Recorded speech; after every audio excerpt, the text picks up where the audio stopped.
Hello dear students, আজ আমরা আলোচনা করব একটা গুরুত্বপূর্ণ টপিক।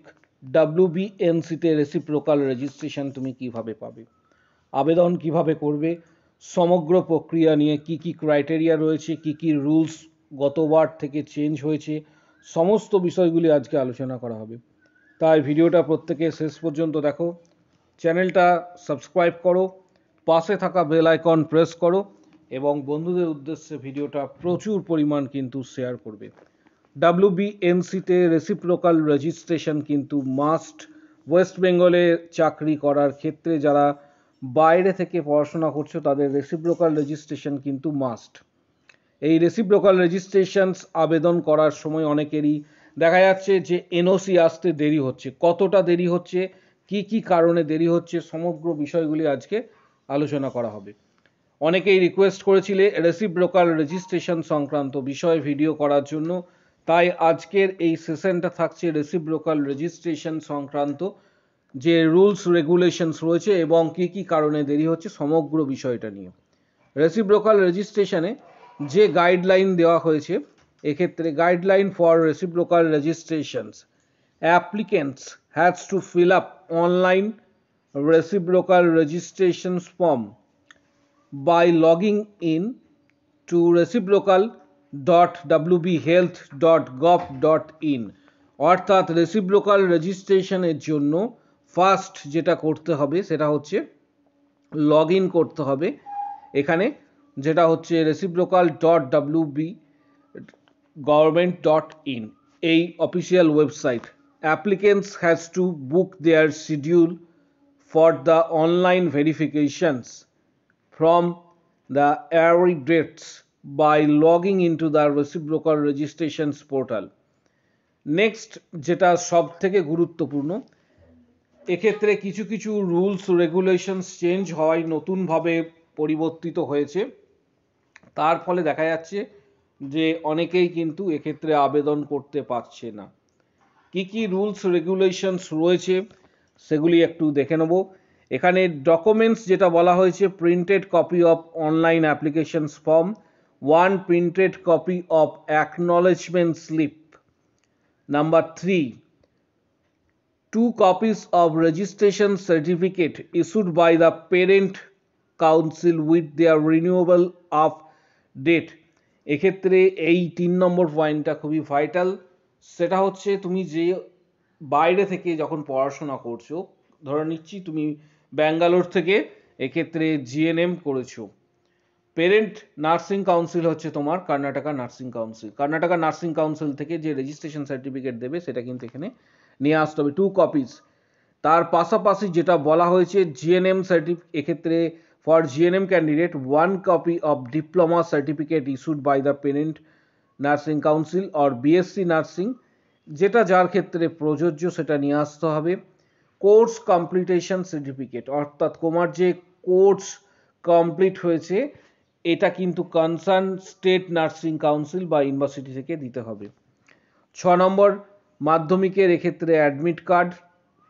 7 নম্বরটা গুরুত্বপূর্ণ। এই 7 নম্বর পয়েন্টে যখন তোমরা জিজ্ঞাসা করছো অনেকেই যে এক্ষেত্রে still working certificate in original with 6 months experience issued in a current date, এই মূলত 6 মাসের যে এক্সপিরিয়েন্স সার্টিফিকেট এটা কিন্তু ওয়েস্ট বেঙ্গলে কাজ করা চাই। অনেকেই জিজ্ঞাসা করছো বাইরের স্টেটে আমার অভিজ্ঞতা রয়েছে, কিন্তু এখানে যেটা চাওয়া হয়েছে সেটা ওয়েস্ট বেঙ্গলের যে কোনো প্রাইভেট হসপিটালে 6 মাস কাজ করার অভিজ্ঞতা, এবং সেটা অবশ্যই যেন অথরিটির মেনশন করা থাকে এবং সেখানে যেন 6 মাস কাজ করার একটা তোমার হচ্ছে সার্টিফিকেট তোমাকে দেওয়া হয়। এটা কিন্তু বাইরে থেকে নার্সিং করে আসার পর ওয়েস্ট বেঙ্গলের যে কোনো হসপিটালে, কিন্তু একটা জিনিস খেয়াল রাখবে, অনেকেই এখানে জিজ্ঞাসা করো যে কত বেডেড হলে এক্ষেত্রে অ্যাপ্রোপ্রিয়েট। এক্ষেত্রে 50 বেডেড হসপিটাল তোমরা চেষ্টা করবে, অ্যাটলিস্ট যেন 50 বেডেড হসপিটাল হয়ে থাকে, অর্থাৎ 50 বেডের যেন ক্ষেত্রে হসপিটাল হয়ে থাকে বা নার্সিংহোম যেটাই হয়ে থাকে। 8 নম্বর, a still working certificate in original must be in the official pad of the employer along with the employer's seal and signature. The designation of the candidate along with the employee ID must be mentioned in it. যেন official প্যাডে তোমাকে হচ্ছে experience certificate দেওয়া হয় এবং সেটা original, এবং সেখানে এমপ্লয়ার নেমস, তারপর পোস্ট এবং এমপ্লয়ার যিনি রয়েছেন তার অফিসিয়াল সিল এবং সিগনেচার ডেজিগনেশন সমস্ত কিছু যেন এখানে মেনশন করা থাকে, এবং এমপ্লয়ি যে আইডি সেখানে কিন্তু যেন মেনশন করা থাকে, বিষয়টা খেয়াল রাখবে। 9 নম্বর হচ্ছে candidate has to submit 6 months pay slip.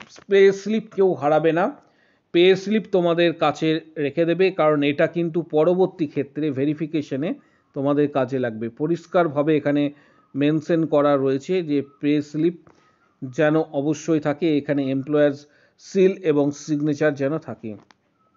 Next 10 নম্বর, 1 copy of marksheet higher secondary. 11 নম্বর পয়েন্টটা খুবই গুরুত্বপূর্ণ। 11 এবং 12 দুটি পয়েন্ট, এই দুটো পয়েন্ট মিস আউট যদি হয়ে যায় তাহলে কিন্তু এক্ষেত্রে তোমরা জেনে রাখবে যে রেসিপ্রোকাল রেজিস্ট্রেশন পাওয়া কিন্তু মুশকিল। 11 নম্বর পয়েন্টটা যেটা বলা হয়েছে খুবই ভাইটাল, সেটা হচ্ছে এসএনআরসি অ্যাফিলিয়েশনস। এসএনআরসি অ্যাফিলিয়েশনস list of admissions academic year where the institution name is mentioned। অর্থাৎ এসএনআরসি অ্যাফিলিয়েশন লিস্টে ইনস্টিটিউটের যেন নাম অবশ্যই থাকে, যে কলেজ থেকে তুমি তোমার এক্ষেত্রে ডিপ্লোমাটা করছো, জিএনএম করছো। Number 12, Indian nursing council withdrawal list where the institution name is not mentioned। Indian nursing কাউন্সিলে একটা উইথড্রল লিস্ট রয়েছে, ওয়েবসাইটে ভিজিট করবে, আইএনসির অফিসিয়াল ওয়েবসাইট। সেই উইথড্রল লিস্টে যেন তোমার ইনস্টিটিউশনের নেম সেখানে যেন মেনশন করা না থাকে, অর্থাৎ আইএনসি থেকে তোমার ইনস্টিটিউশনের নাম যেন উইথড্রল করা যেন না থাকে, এইগুলি হচ্ছে ভেরিফিকেশনে লাগবে। এলিজিবিলিটি ক্যান্ডিডেট, এক্ষেত্রে এলিজিবিলিটি ক্রাইটেরিয়া যেটা রয়েছে ক্যান্ডিডেটদের ক্ষেত্রে, অর্থাৎ প্রত্যেকটা ক্যান্ডিডেটের ক্ষেত্রে ক্রাইটেরিয়া যেটা রয়েছে, এ candidate of GNM course must have 40% marks in combination of English. ভালোভাবে এইটা দেখে নেবে, কারণ অনেকেই কিন্তু বিপদে পড়ে। এখানে বলেছে জিএনএম কোর্স যারা পারসিউ করছো বা কমপ্লিট হয়েছে 40% marks in combination of English, vernacular subject and any 3 compulsory subject. Optional subject may be allow, অর্থাৎ 40% মার্কস কিন্তু এখানে কম্বিনেশন অফ ইংলিশে বলা রয়েছে, 40% মার্কস কিন্তু এক্ষেত্রে প্রয়োজন। যারা বিএসসি নার্সিং করছো, যারা বিএসসি নার্সিং ক্যান্ডিডেট রয়েছে, এ candidate of BSc nursing course must have ensure 45% marks in combination of English, physics, chemistry and biology. 45% marks যেন থাকে।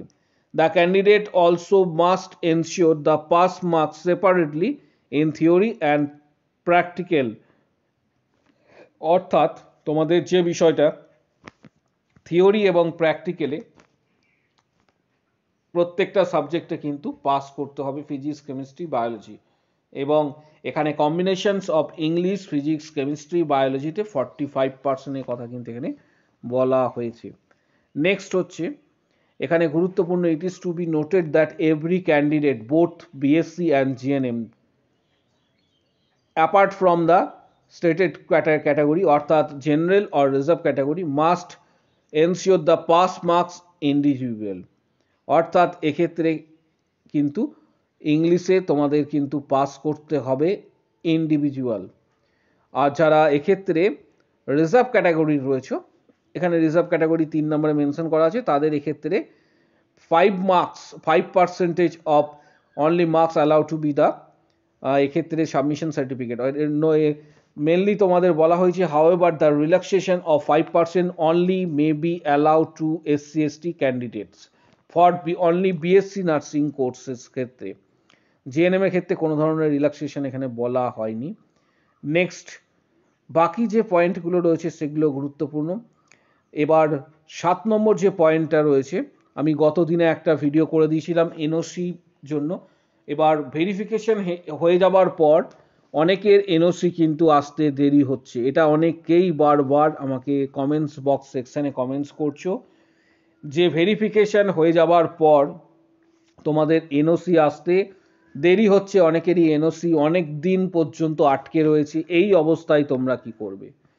এই অবস্থায় তোমরা কাজ একটা করতে পারো, কারণ অপেক্ষা করা ছাড়া কোনো উপায় নেই, কিন্তু তোমরা তোমাদের তরফ থেকে কিন্তু একটা প্রচেষ্টা করতে পারো। সেটা হচ্ছে তোমরা তোমাদের পেরেন্ট যে নার্সিং কাউন্সিল রয়েছে, অর্থাৎ ধরো আমি ধরে নিচ্ছি তুমি ব্যাঙ্গালোর থেকে করেছো, কর্ণাটকা নার্সিং কাউন্সিল, সেখানে ডাইরেক্ট তুমি যদি উপস্থিত থাকো সেটা ঠিক আছে, যদি না যেতে পারো তাহলে ডাইরেক্ট একবার ফোন করে বিষয়টা তাদের সঙ্গে একবার আলোচনা করে নেবে যে এনওসি আসতে কেন দেরি হচ্ছে। অথবা তোমরা তোমাদের কলেজ অথরিটির সাথে, যেখান থেকে তুমি জিএনএম বা বিএসসি করেছিলে সেই কলেজ অথরিটির সঙ্গে কন্ট্যাক্ট করে নেবে, তারাও বিষয়টা তোমাদের অনেকটাই হেল্প করতে পারেন। অর্থাৎ বিষয়টা গুরুত্বপূর্ণ। এবং এরপর এনওসির বিষয়টা বললাম, কারণ এনওসি আসতে সময় কিছুটা লাগবে, এটা কিন্তু প্রত্যেকেই ধরে নেবে, কারণ এনওসি আসার ক্ষেত্রে সব থেকে গুরুত্বপূর্ণ বিষয়গুলি যাচাই করা হয়, তাই অনেকটাই সময় লাগে, তাই কিছুটা সময় তোমাদের দিতে হবে।